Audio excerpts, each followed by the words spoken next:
Hello everyone and welcome back to another episode of Experience Kills. I'm your host today, Ben, and with me I have Cameron. Hello! And today there is no limit, there is only speed limit, brought to us by GameChuck, who is possibly the first developer I have ever experienced a game from Zagreb in Croatia. That's where these guys are based. Yeah, pretty cool, huh? Croatia. Yeah. And these guys don't just make games, they make like arcade cabinets as well.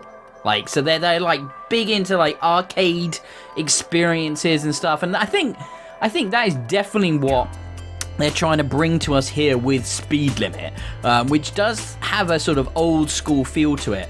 And from the trailers that I know you've just watched, Cam, it also gave me a vibe as well before playing it of like films like Hardcore Henry and Crank, and that kind of non-stop, like, just over-the-top... Adrenaline rushes. Yeah, adrenaline rush and arcade action and, like, really over-the-top shooter vibe, and, like, it's got a cool pixel art style to it. Really, really nice pixel art, actually, that I really like. And the trailers convey a sense of, like, moving between these different, like, side-scrolling genres. You know, you've got, like, motorcycle, you know, driving into the screen and jet fighters flying out of the screen and side-scrolling, like, run and gun. And it looks arcadey and accessible, and then it all came to a halt. Look, don't get me wrong, I do like this game, but it's insanely bloody hard, even on easy. You're basically one-hit dead type of game, so it's lots and lots and lots and lots of dying and restarting, dying and restarting, dying and restarting. And the problem is, every time you die and restart, there's no variety. You're basically memorizing the patterns of the enemies so that you can get through the levels. It also suffers from some sort of like inconsistent checkpointing, so you're never quite sure how far back you're gonna go from a death. I mean, you do learn that as you die and restart and die and restart and die and restart.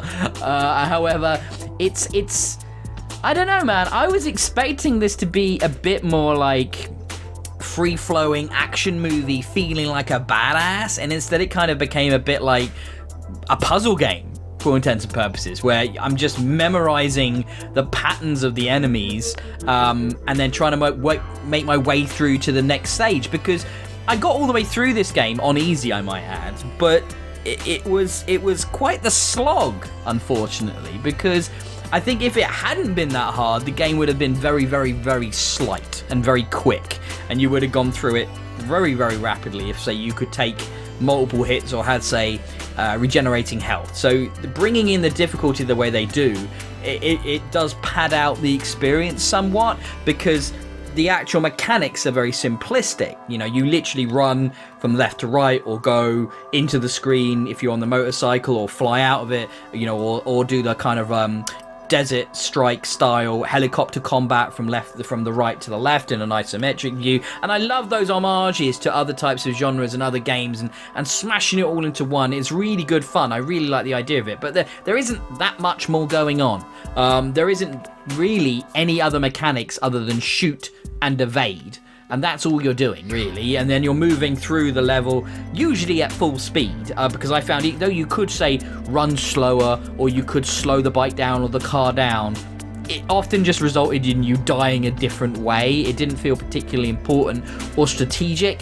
So the experience is go as fast as you can, never stop shooting, even though you can, but always just mashing that trigger, just firing it all the time in any direction you can, and then get through and sort of brute force your way through while trying to avoid incoming fire or obstacles, or, you know, various things that you're just going to have to memorize as you die and restart, die and restart, die and restart. And they don't try and hide the fact that the game is meant to be hard.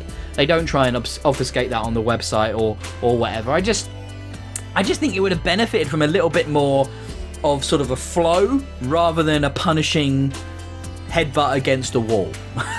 Because I like the idea and it looks great. And it plays well. But yeah, that's kind of my impression of Speed Limit. It looked interesting. You know, there's a demo available on Steam. I'm gonna have a crack at. I think it's worth trying. Yeah, it's worth trying first. I think that's a good idea. there's a lot of bits in there that are reminders of like other, kind of action games that we might have played before. There's a little top-down driving mode that kind of reminds me of the old tabletop, not tabletop, like top-down view micro machines I had back on the old Mega Drive. Absolutely. A kind of Road Rash 64-esque style motorbike sequences, for looks of things. As well as kind of homages here and there from films like Speed or dare I say True Lies, one of the greatest action films that ever has been, with Arnold Schwarzenegger. Great movie. Clearly. And it sounds great. It kind of reminds me of Broforce, if you remember Broforce from a few years ago. Yep. That was a great little action kind of teaser game as well, but at least that one there was a bit more, you could have a bit more tactics to it, and there's more variety in the kills you could do. You had like special moves and items that you can utilize, but rather than I don't want to say a singular gun, because obviously an Apache helicopter has 2 guns and missiles. So is there any variety in those sort of levels as well? With the helicopters and such, do you have like lock-on systems for missiles or anything? Not really. Just straight Gatling guns. Yeah, you kind of. I think you do have missiles, but you don't really need them. You just fire and dodge. I mean, there's no particular strategy at play. You can tell from the trailer that the paths you are on are very fixed.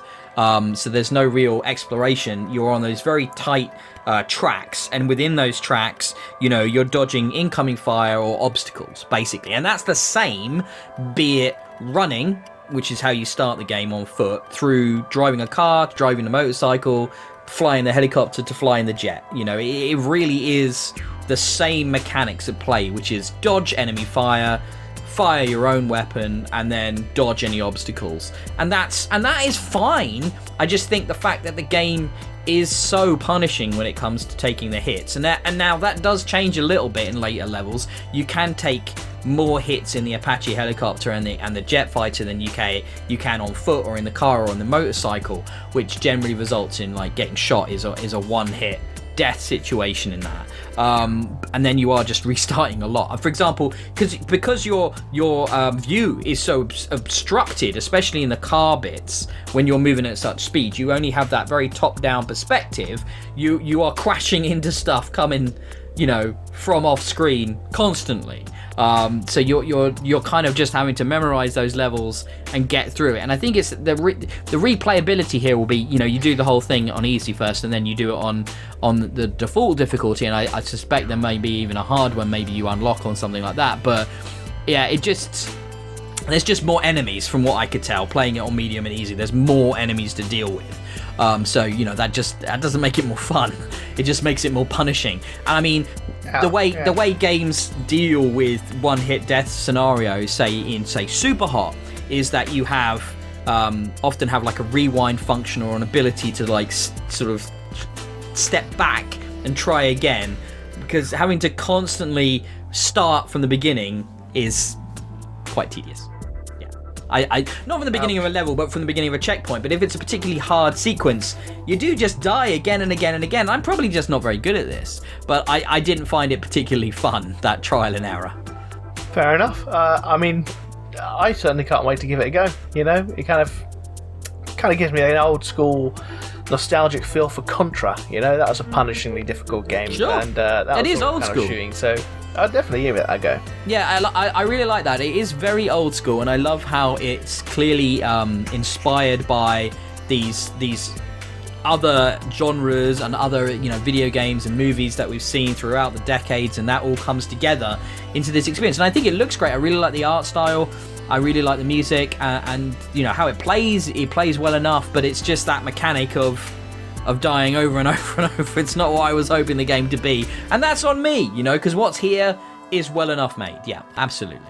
So that was Speed Limit by Game Chuck, out in Zagreb in Croatia, which is pretty damn cool that this is a game from out there. And I have been your host, Ben. You can find me at DIYE on Twitter. You can find Cameron at Camelot on Twitter. That has been another episode of Experience Kills, which you can find at Experience Kills on Twitter. Please give us a like and subscribe on YouTube. Also, check out the audio version of this as well on anywhere a good podcast can be found. So I hope you enjoyed that episode.